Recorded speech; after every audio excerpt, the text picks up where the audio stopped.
ఈ రోజున కృష్ణా జిల్లాలో బీసీ మహిళ జెడ్పీ చైర్మన్ ఉప్పాల హారిక గారి పైన భార్యాభర్తలు ఇద్దరు కూడా కారులో ప్రయాణం చేస్తూ ఉంటే ఈ తెలుగుదేశం గూండాలు వచ్చి రాళ్ల దాడి చేశారు.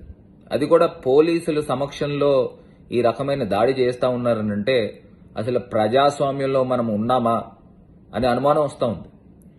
ఇవాళ మనం ఆంధ్రప్రదేశ్లో ఉన్నట్లేదు, పాకిస్తాన్లో ఉన్నట్టు వ్యవహారం చేస్తూ ఉన్నారు ఈ తెలుగుదేశం పార్టీ గూండాలందరూ కూడా కలిపి.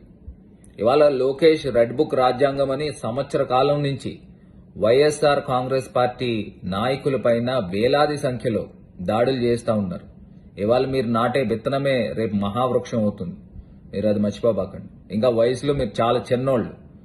దీని యొక్క పర్యవసానాలు ఏ రకంగా ఉంటాయో ఒకసారి ఆలోచన చేసుకోండి. ఎల్లకాలం మన ప్రభుత్వాలు ఉండవు, ఖచ్చితంగా రేపు మేము అధికారంలోకి వస్తాం. మేము అధికారంలోకి వచ్చినప్పుడు దీని యొక్క పర్యవసానాలు ఏ రకంగా ఉంటాయో ఒకసారి ఆలోచన చేసుకోండి. ఈ దాడిని పూర్తి స్థాయిగా మేము ఖండిస్తూ ఉన్నాము.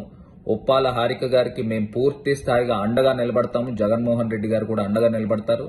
ఖచ్చితంగా దీని యొక్క పర్యవసానాలు చాలా చాలా తీవ్రంగా ఉంటాయని కూడా ఈ సందర్భంగా తెలుగుదేశం పార్టీని హెచ్చరిస్తూ ఉన్నాం.